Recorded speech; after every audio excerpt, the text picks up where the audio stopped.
Welcome to Injili Media.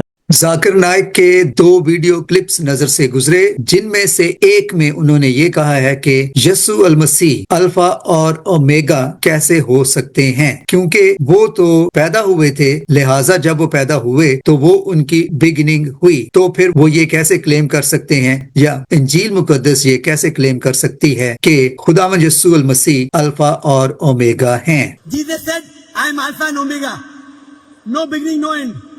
Doesn't the Bible say that Jesus was born in the stable in Bethlehem? He had a beginning.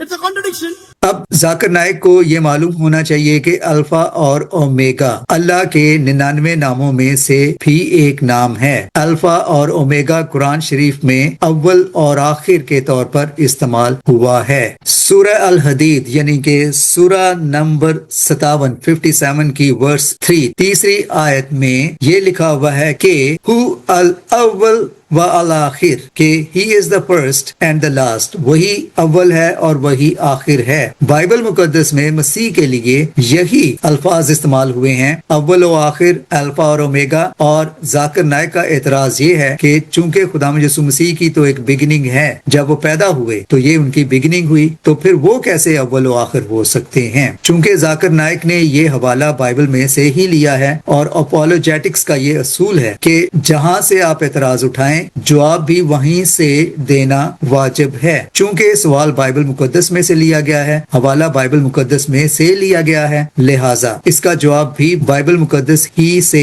देना होगा, और doctor Zakir Naik को इसका जवाब Bible मुकद्दस ही से accept भी करना होगा। समझाओ इसे, समझाओ।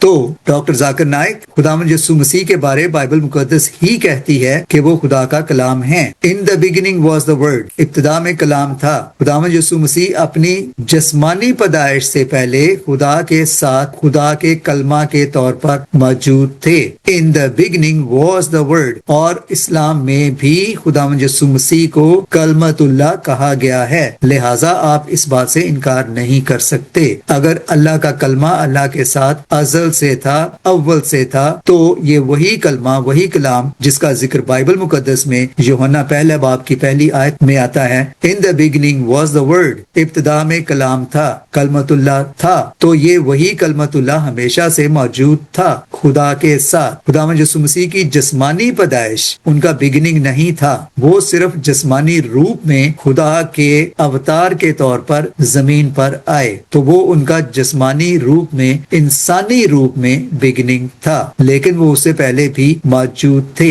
जैसा कि उन्होंने यहूदियों से, फकीयों और फरीसियों से कहा कि इससे पहले कि इब्राहिम था मैं हूँ, और यहाँ उन्होंने ये नहीं कहा था बल्कि ये कहा कि मैं हूँ, क्योंकि मैं हूँ का मफहूम यहूदियों के नजदीक वो जानते थे कि ये है कि मैं हूँ खुदा के लिए ही एक लक़ब है या खुदा का ही एक नाम है। लिहाजा खुदावंद यीशु मसीह की पैदाइश से उनकी बिगिनिंग नहीं होती, उनकी बिगिनिंग पहले से ही थी, अज़ल से खुदा के साथ, अव्वल व आखिर। और दूसरी बात, अगर आप अव्वल व आखिर पर ही एतराज कर रहे हैं तो अव्वल का मतलब होता है बिगिनिंग। इसका मतलब है कि इस्लाम के मुताबिक जो अल्लाह का नाम अव्वल व आखिर है, अल्लाह की भी कोई बिगिनिंग है। आखिर इसका मतलब है अल्लाह का भी कोई आखिर है। आप बताएं कि अल्लाह की क्या बिगिनिंग है और अल्लाह का क्या आखिर है, क्योंकि कुरान शरीफ की ये आयत तो कह रही है कि अल्लाह ही अव्वल है, यानी कि उसका कहीं बिगिनिंग है, और आखिर है यानी उसका कोई एंडिंग है। लिहाजा ये बड़ी बेतुकी और गैर मंतकी बात है। कोई भी कॉमन सेंस रखने वाला शख्स जानता है कि इसका मतलब ये नहीं है। इसका मतलब ये है कि खुदा अजली है और अब्दी है, अव्वल व आखिर का ये मतलब है। अब चलते हैं दूसरे एतराज की तरफ।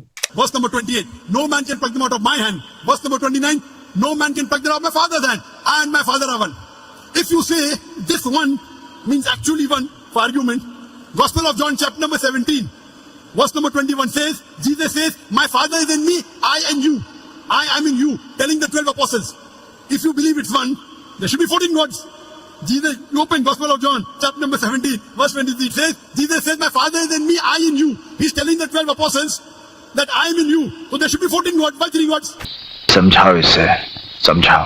जाकिर नाइक ने ये कहा है कि देखें, खुदावंद यीशु मसीह ने अपने शागिर्दों से ये कहा कि बाप मुझ में है और मैं बाप में हूँ और मैं तुम में हूँ। गोया कि उनके लॉजिक के मुताबिक यहाँ ये सूरत हाल बनती नजर आ रही है कि एक तो खुदा है और खुदा मसीह में है, लिहाजा ये दो खुदा हो गए। और मसीह ये कह रहे हैं कि मैं अपने 12 शागिर्दों में हूँ, लिहाजा 12 शागिर्द प्लस 2 14, तो गोया 14 खुदा हो गए। अब ये किसी छोटे से बच्चे से भी अगर इस बात को समझाने या समझने की कोशिश करेंगे तो वो बच्चा भी समझ जाएगा कि यहाँ बात ये नहीं, यहाँ इस तमाम मामले में ये नहीं कहा जा रहा कि खुदा एक है, मसीह 2 और 12 शागिर्द 12 + 2 14 खुदा बनते हैं। सिंपल सी बात है कि यहाँ खुदावंद यीशु मसीह शागिर्दों से ये कह रहे हैं कि जैसे मैं और मेरा आसमानी बाप, we are one in spirit, one in purpose, लिहाजा उसी तरह से चूंकि खुदा मुझ में बसता है और मैं खुदा में बसता हूँ, क्योंकि मैं खुदा की मर्जी पूरी करता हूँ और खुदा की मर्जी मुझ में पूरी होती है। खुदा में और मुझ में वननेस है, यूनिसन है। इसी तरह से